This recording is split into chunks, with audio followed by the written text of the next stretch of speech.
What would you do if your own child treated you like a walking credit card and then had the audacity to uninvite you from their wedding? Well, buckle up, because what this mother did next will leave your jaw on the floor. Meet Sarah, a 59-year-old widow from Oregon who thought she knew what unconditional love looked like.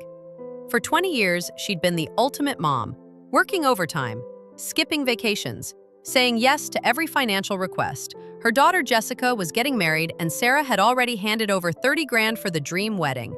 She was ready to give 50,000 more. But then, one Tuesday morning changed everything.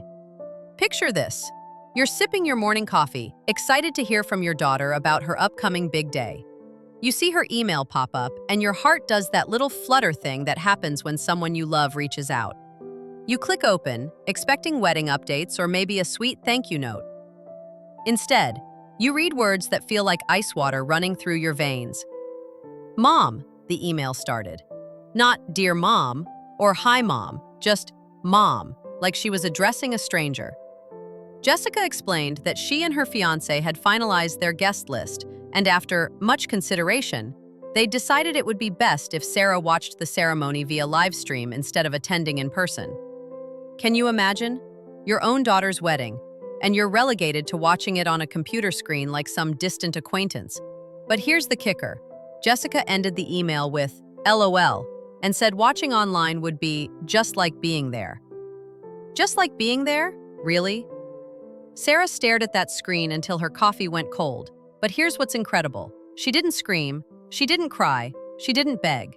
Instead, something inside her quietly shifted, like a switch had been flipped. Her response was just 4 simple words. Sure, enjoy your big day. Now, most people would have called their daughter immediately, demanded an explanation, maybe even thrown a fit. But Sarah? She closed that laptop, finished her cold coffee, and got ready for work like it was any other Tuesday. Except it wasn't any other Tuesday. That was the day she stopped pretending her sacrifices mattered to people who only saw her as a bank account. Think about it. This woman had spent decades putting everyone else first. When her husband died suddenly, leaving her with 2 teenage kids, she worked extra shifts and skipped birthdays to make ends meet. When Jessica changed majors twice, requiring extra tuition, Sarah paid without question. When Jessica moved across the country for a job that lasted 3 months, Sarah covered the deposit and plane ticket. Every single time. Sarah never kept score, because that's what mothers do, right? We give until it hurts, then give some more. But that email made her realize something devastating. She'd become useful instead of loved, needed instead of wanted. At work that day, her boss Robert noticed something was off. He brought her a latte and asked if she was okay. Sarah almost broke down right there, because that small act of kindness reminded her that she still mattered as a person, not just as someone's personal ATM. Then the calls started. Jessica's name lighting up her phone screen like a warning signal. Voicemails, texts. Mom, please answer. We need to talk. This isn't funny. But Sarah didn't answer. And you know what? For the first time in years, she felt powerful. After work, instead of going straight home, Sarah made a detour that would change everything. She drove to her bank and walked up to Carlos, the branch manager who'd helped her set up college funds and manage her finances for years. I need to cancel a wire transfer, she said calmly. Which one? Carlos asked. The $50,000 one, to the wedding venue. $50,000. On top of the $30,000 she'd already given, that's 80 grand total for a wedding she wasn't even allowed to attend. Carlos hesitated, probably wondering if she was making a mistake. Are you sure, Mrs. Sarah? That's a significant amount. I'm sure, she replied without missing a beat. By the time she got home, there were 9 missed calls from Jessica and 2 from her son Michael. One voicemail simply said, Mom, please don't do this. So Sarah turned off her phone, opened a bottle of wine she'd been saving for a special occasion that never came, and sat on her porch as the sun went down. And that's when the memories hit her like a freight train. All those birthdays she'd celebrated alone. All those holiday dinners where she'd waited for calls that never came. All those small sacrifices nobody ever noticed.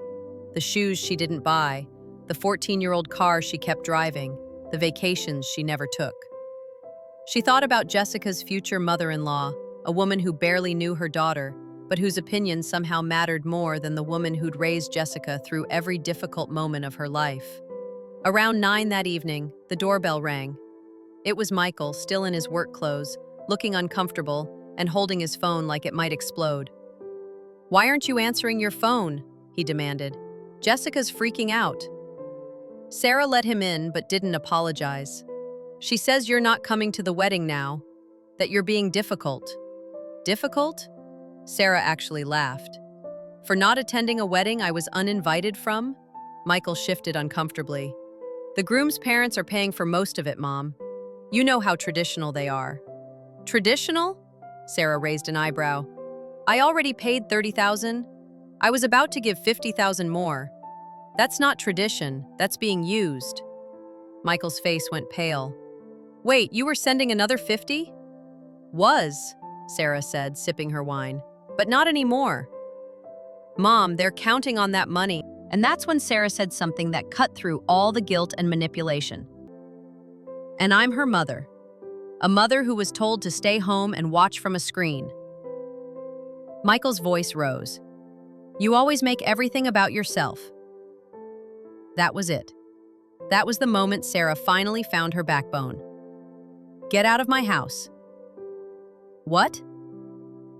"You heard me, Michael. Get out." He stood there, shocked, then turned and walked out. The door clicked behind him quietly, but it felt louder than any slam. Sarah stood in her living room, heart pounding, and realized something incredible. She didn't feel guilty. She felt free. The next morning brought 43 missed calls and a string of increasingly frantic messages from Jessica. They started with passive-aggressive guilt. "Mom, we need to talk. Why are you doing this? This is childish." Then the tone shifted dramatically. "The venue just called. The payment didn't go through. We're going to lose everything if we don't pay by tomorrow."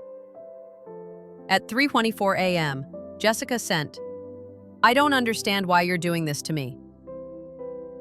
Sarah smiled into her coffee. Of course Jessica didn't understand. She'd grown up with her mother's sacrifices woven so tightly into her life that she never questioned where the comfort came from, where the security originated.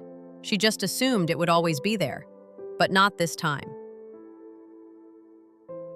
Later that day, another email arrived with the subject line, "Please don't ruin my wedding." Jessica had written, "I know you're upset about the livestream situation, but this is extreme. We can talk about you attending the ceremony, but we need the funds first." There it was. They were willing to negotiate her attendance now that the money was gone. Not an apology, not acknowledgement of wrongdoing. A business transaction. As if her presence at her own daughter's wedding was something that could be bought and sold. Sarah didn't respond. She closed the email and got back to living her life. That afternoon, her boss, Robert, invited her to lunch at a new Italian restaurant. For once, instead of declining like she usually did, Sarah said yes. Over pasta, she told him everything. When she finished, he didn't judge or try to fix anything. "Sometimes," he said gently, "the hardest part of love is setting boundaries, especially with the people we've given the most to. I think you did the right thing." For the first time in a long time, Sarah believed that too.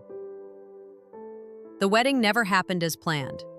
Without the money Sarah had promised, Jessica and her fiancé scrambled to find alternatives, but everything was either booked or too expensive.